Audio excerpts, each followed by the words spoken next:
Right బులెటిన్ల details చూస్తే కాళేశ్వరం నివేదికపై హైకోర్టులో BRS అధినేత కేసీఆర్ హరీష్ వేసిన పిటిషన్పై విచారణ రేపటికి వాయిదా పడింది. తొలిసారి వేసిన పిటిషన్ను హైకోర్టు నిరాకరించినప్పటికీ మరోసారి కేసీఆర్ తరపు న్యాయవాదులు పిటిషన్ను మెన్షన్ చేశారు. సీబీఐకి ఇవ్వాలని ప్రభుత్వం నిర్ణయించిందని హైకోర్టుకు తెలిపారు. అత్యవసరంగా విచారించాలని న్యాయవాదులు కోరగా తదుపరి విచారణను రేపటికి వాయిదా వేసింది.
కాళేశ్వరం కేసును సీబీఐకి అప్పగించాలంటూ బండి సంజయ్ ఎక్స్ వేదికలో పోస్ట్ చేశారు. ఈ మేరకు ప్రభుత్వం వెంటనే కేంద్రానికి లేఖ రాయాలని డిమాండ్ చేశారు. ఇప్పటికే బీఆర్ఎస్ ను కాపాడి కాంగ్రెస్ ఆలస్యం చేసిందని ఆయన విమర్శించారు.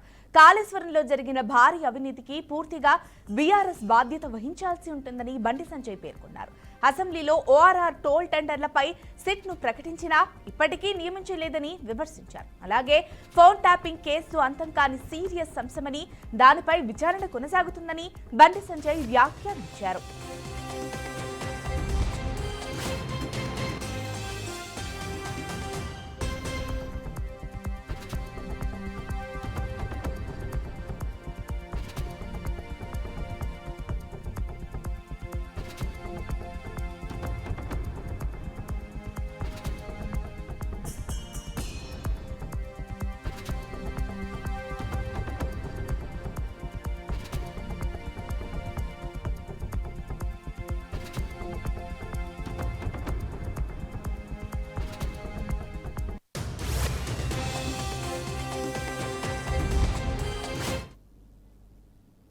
కాళేశ్వరం కేసును సీబీఐకి అప్పగించాలన్న కాంగ్రెస్ సర్కార్ నిర్ణయంపై బీఆర్ఎస్ వర్కింగ్ ప్రెసిడెంట్ కేటీఆర్ స్పందించారు. సత్యమేవ జయతే అంటూ కేటీఆర్ ఎక్స్ వేదికలో పోస్ట్ చేశారు. అందులో కాళేశ్వరంను సీబీఐకి అప్పగించాలని తెలంగాణ కరెన్సీ మేనేజర్ నిర్ణయం తీసుకున్నారని పోస్టులో రాసుకొచ్చారు.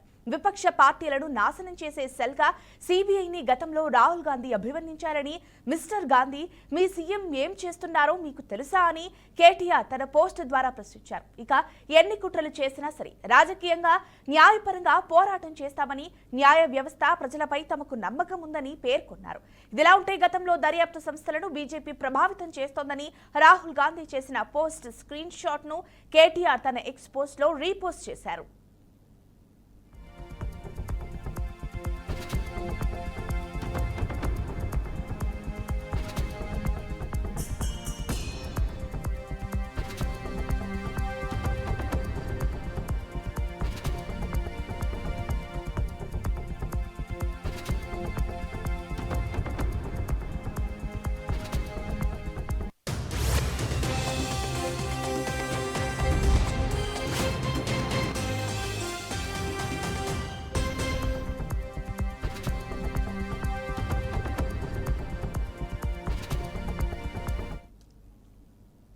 పశ్చిమ గోదావరి జిల్లా నరసాపురం మండలం తూర్పు తాళ్లు గ్రామంలో విషాదం చోటు చేసుకుంది.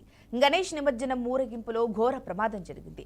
డ్రైవర్ నిర్లక్ష్యం కారణంగానే గణేష్ విగ్రహం మోసుకొస్తున్న ట్రాక్టర్ ఉత్సాహంతో డాన్సులు చేస్తున్న ప్రజలపైకి దూసుకుపోయింది. ఈ ప్రమాదంలో 4 మృతి చెందగా మరొకరు తీవ్రంగా గాయపడ్డారు.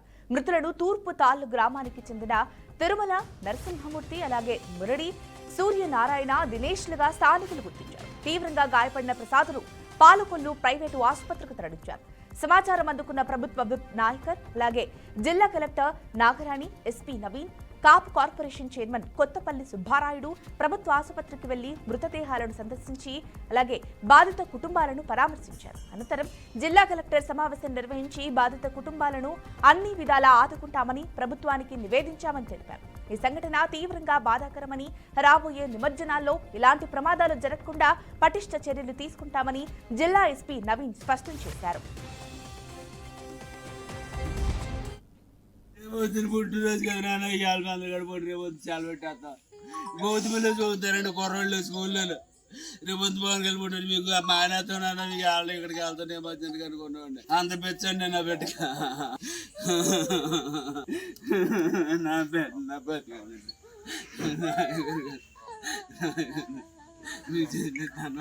నాకు బతికండి బాబు ఆ ఎక్కితే నా మీద ఎక్కిన నేనైనా చచ్చిపోతుండ్రా బాబా పెట్లన్నా శుభ్రంగా నా పెట్లన్నా శుభ్రంగా బతుకుతారా బాబు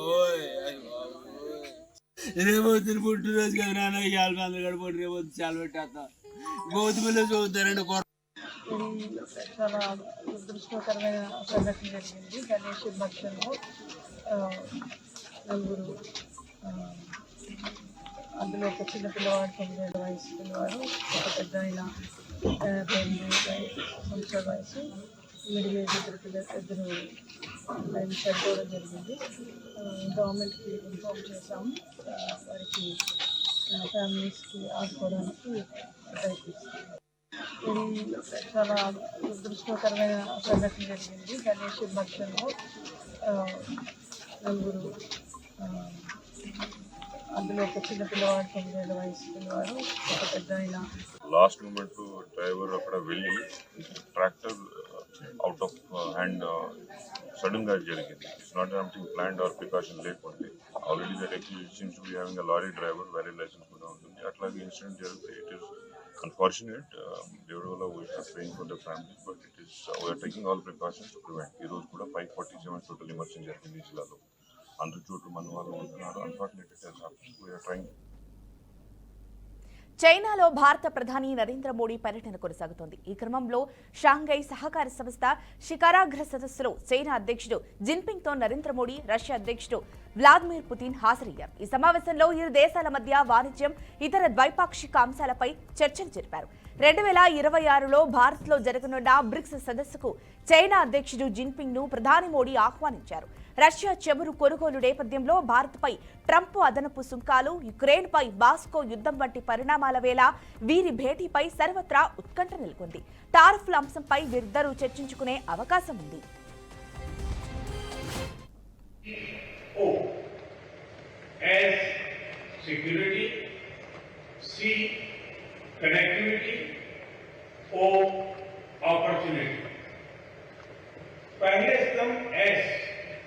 यानी सिक्योरिटी के संदर्भ में मैं कहना चाहता हूं कि सुरक्षा, शांति और स्थिरता किसी भी देश के विकास का आधार है। किंतु इस मार्ग में आतंकवाद, अलगाववाद और अतिवाद बड़ी चुनौतियां हैं। आतंकवाद सिर्फ किसी देश की सुरक्षा ही नहीं बल्कि पूरी मानवता के लिए एक साझा चुनौती है। कोई देश, कोई समाज, कोई नागरिक अपने आप को इससे सुरक्षित नहीं समझ सकता। इसलिए आतंकवाद से लड़ाई में भारत ने एकजुटता पर बल दिया। इसमें एससीओ रेट्स की बहुत महत्वपूर्ण भूमिका रही। इस वर्ष भारत ने जॉइंट इंफॉर्मेशन ऑपरेशन को लीड करते हुए अल कायदा और इससे जुड़े आतंकी संगठनों से लड़ने का इनिशिएटिव किया। हमने रेडिकलाइजेशन के विरुद्ध समन्वय बढ़ाने और मिलकर कदम उठाने का भी प्रस्ताव रखा। टेरर फाइनेंसिंग के खिलाफ आवाज उठाई इसमें मेरे समर्थन के लिए मैं आभार व्यक्त करता हूं। ऐसे